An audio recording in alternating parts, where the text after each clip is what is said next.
जय हिंद। आप सभी का बहुत बहुत वेलकम है आपके अपने YouTube channel the smart edu for you में। और आज के इस वीडियो में हम उन इम्पॉर्टेंट डॉक्यूमेंट्स के बारे में बात करने वाले हैं जो काउंसलिंग के बाद आपको डॉक्यूमेंट वेरिफिकेशन में अपने साथ रखनी होगी। तो चलिए वीडियो को स्टार्ट करते हैं विदाउट वेस्टिंग आवर टाइम। तो यहाँ पे देखिए, कभी भी आपके पॉलिटेक्निक एंट्रेंस एग्जामिनेशन में 3 इंपॉर्टेंट स्टेज होते हैं। सबसे पहला आपका जो स्टेज होता है वो होता है एंट्रेंस एग्ज़ाम। दूसरा होता है आपका इम्पॉर्टेंट स्टेज वो होता है आपका सेकंड स्टेज आपका काउंसलिंग, ठीक है। और तीसरा स्टेज जो होता है वो होता है आपका डॉक्यूमेंट वेरिफिकेशन, ठीक है। तो ये 3 ऐसे स्टेज हैं जिसमें आपको जो मिस्टेक्स हैं वो नहीं करनी है। अगर आप मिस्टेक करते हैं तो उसका आपको खामियाजा भुगतना पड़ेगा, मतलब उसका जो है बहुत बड़ा नुकसान आपको देखना पड़ेगा, ठीक है। तो यहाँ देखिए एंट्रेंस एग्जाम में तो आप एक निगेटिव मार्किंग को ही देख रहे होंगे कि जितने बच्चों ने गलतियाँ की उन पे माइनस मार्किंग हो रही है और उनका रैंक भी उसी अकॉर्डिंग से बढ़ रहा है, मतलब उतना ही हाई रैंक जाएगा जितनी खराब उनकी एक्यूरेसी होगी, ठीक है। तो ये हो गया आपका एंट्रेंस एग्जाम। काउंसलिंग में बात करें अगर यहाँ पे क्या मिस्टेक होती है तो यहाँ पर बच्चे चॉइस फिलिंग करते समय बहुत बड़ी मिस्टेक कर देते हैं। अगर आप चाहते हैं कि आपको गवर्नमेंट पॉलिटेक्निक ही मिले तो एक मिस्टेक कभी मत करना, और वो मिस्टेक है प्राइवेट कॉलेज कभी मत चॉइस करना, ठीक है। प्राइवेट कॉलेज अगर आपने भर दिया अपने चॉइस फीलिंग में तो आपको कभी भी जिंदगी में कोई गवर्नमेंट कॉलेज या एडेड कॉलेज नहीं मिलने वाला है। सीधे ले जा करके इस प्राइवेट कॉलेज को आपको अलॉट कर देगा, इसके अलावा कोई भी कॉलेज आपको नहीं मिलेगा। तो इसलिए आपको काउंसलिंग के चॉइस फीलिंग में ये काम नहीं करना है अगर आप चाहते हैं कि आपका सिलेक्शन एक गवर्नमेंट पॉलिटेक्निक में हो। डॉक्यूमेंट वेरिफिकेशन में आपके पास जितने भी इंपॉर्टेंट डॉक्यूमेंट्स हैं जो मैं अभी इस वीडियो में बताने वाला हूं वो सभी डॉक्यूमेंट्स आपके पास होने चाहिए। अगर उनमें से कोई भी एक भी डॉक्यूमेंट अगर आपके पास नहीं है तो आपको डॉक्यूमेंट वेरिफिकेशन सेंटर से वापस भेजा जा सकता है और आपका जो एडमिशन है उसको वहीं रोक के और आपको वापस किया जा सकता है। आपको एडमिशन जो है वहाँ पर नहीं मिल पाएगा इस कंडीशन में। तो चलिए देखते हैं कौन कौन से वो इंपॉर्टेंट डॉक्यूमेंट्स हैं जिनको आपको अभी से रेडी कर लेना चाहिए, जो आपके पास उपलब्ध हैं, और जो उपलब्ध नहीं है वो उपलब्ध हो जाएंगे टाइम के अनुसार, ठीक है। तो चलिए स्टार्ट करते हैं। टाइम को सेव करने के लिए मैंने जितने भी इंपॉर्टेंट डॉक्यूमेंट्स हैं उनको सबसे पहले यहाँ पे नोट डाउन कर लिया है। तो फटाफट से एक एक करके देख लेते हैं कौन कौन से वो डॉक्यूमेंट हैं और किसको किसको ये इनमें से जो है कितने कितने सर्टिफिकेट्स जो है या फिर जितने भी डॉक्यूमेंट्स हैं उनको अभी से कलेक्ट करना स्टार्ट कर देना है। तो चलिए स्टार्ट करते हैं। इसमें देखिए सबसे पहला जो है वो जीकअप एडमिट कार्ड 2022 है जो कि अभी आपके पास उपलब्ध है। तो ये एडमिट कार्ड 2022 का जिसका आपने एंट्रेंस एग्जामिनेशन दिया है वो आपके पास उपलब्ध होना चाहिए। जीकअप का रिजल्ट कम रैंक कार्ड, रिजल्ट ही रैंक कार्ड आपका होता है क्योंकि रैंक भी आपकी उसी में आती है, ठीक है। तो रैंक कार्ड भी आपका 2022 का चाहिए। अभी फिलहाल नहीं आया है, जैसे ही आप आएगा इसको आप जो है प्रिंट आउट निकाल करके इसका रख लीजिएगा। रिजर्वेशन सर्टिफिकेट चाहिए आपको, caste, EWS, PH, freedom fighter या मिलिट्री पर्सन। तो ये रिजेक्शन में अब पूछेंगे सबसे बड़ा रीजन क्या बनता है। सबसे बड़ा रीजन रिजर्वेशन सर्टिफिकेट बनता है।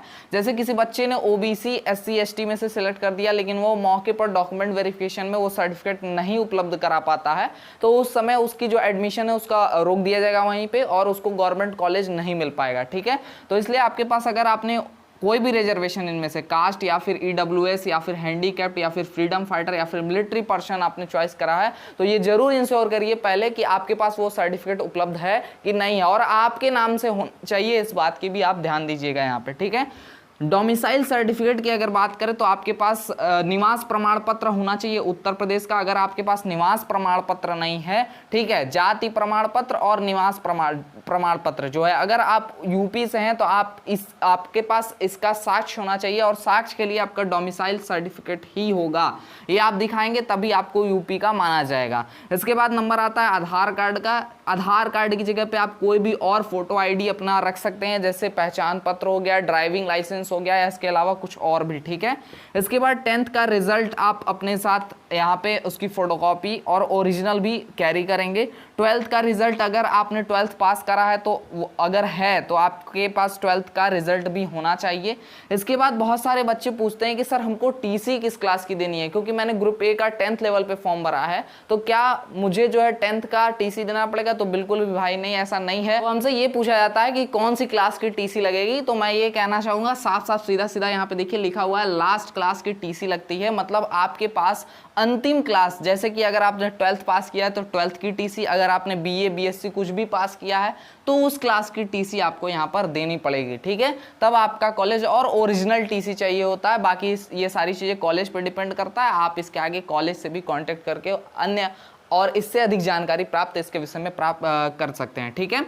इसके बाद नंबर आता है फिटनेस सर्टिफिकेट का। आपको एक स्वास्थ्य प्रमाण पत्र भी देना होता है, जो कि एक गवर्नमेंट हॉस्पिटल से बनता है, जो सीएमओ द्वारा जो है प्रमाणित होता है, ठीक है। तो वो आपको फिटनेस सर्टिफिकेट बनवाना होता है। माइग्रेशन सर्टिफिकेट और गैप सर्टिफिकेट अगर एप्लीकेबल है, मतलब आपके कंडीशन में लग सकता है, जैसे आपने गैप कर दिया, 1 साल आपका गैप हो गया, अगर ये दोनों कॉलेज मांगता है तो कॉलेज पे डिपेंड करता है, ठीक है। कॉलेज मांगता है तो आपको टाइम भी दिया जाएगा इन दोनों के लिए, और आपको ये दोनों सर्टिफिकेट भी बनवा करके देने हो सकते हैं। तो ये सारी चीज़ें हैं। इसके साथ एक और चीज़ है जो कि है आपका अलॉटमेंट रिजल्ट, जो है अलॉटमेंट रिजल्ट जो आपको मिलेगा, ठीक है, काउंसलिंग के बाद, जिसमें आपका ये दिखाया जाएगा कि कौन सा कॉलेज कौन सा ब्रांच आपको अलॉट किया गया है। वो रिजल्ट भी आपको, अलॉटमेंट रिजल्ट भी ले जा करके वहाँ पे डॉक्यूमेंट वेरिफिकेशन में शो करना पड़ेगा, वहाँ पे भी वेरीफाई कराना पड़ेगा। तो इतनी सारी चीज़ें हैं जो आपको डॉक्यूमेंट वेरिफिकेशन में आपके अपने साथ रखना पड़ेगा, इन सभी सर्टिफिकेट को रखना पड़ेगा।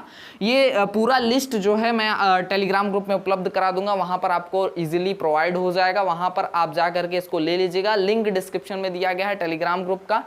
जो भी बच्चे काउंसलिंग से रिलेटेड एडवाइस चाहते हैं या फिर हमसे काउंसलिंग करवाना चाहते हैं ताकि उनको जो है गवर्नमेंट कॉलेज मिल जाए, ठीक है। अगर बहुत अधिक रैंक आया है और बहुत कम नंबर 10, 20, 30, 40, 50 नंबर भी अगर पाए हुए हैं और कॉलेज चाहते हैं, तो इस कंडीशन में आप हमसे कांटेक्ट कर सकते हैं। डायरेक्टली हमारा व्हाट्सअप नंबर नोट कर लीजिएगा, 9076929784, ये हमारा व्हाट्सअप नंबर है। इस समय 24/7 आप सभी के सेवा में हाजिर है, और कभी भी आप यहां पर व्हाट्सअप करके और काउंसलिंग के रिगार्डिंग और यूपी पॉलिटेक्निक एंट्रेंस एग्जाम 2022 के रिगार्डिंग जानकारी प्राप्त कर सकते हैं। आज के इस वीडियो में बस इतना ही, मिलेंगे किसी अन्य वीडियो लाइव सेशन के साथ। तब तक के लिए जय हिंद, वंदे मातरम। आप सभी स्वस्थ रहें, मस्त रहें।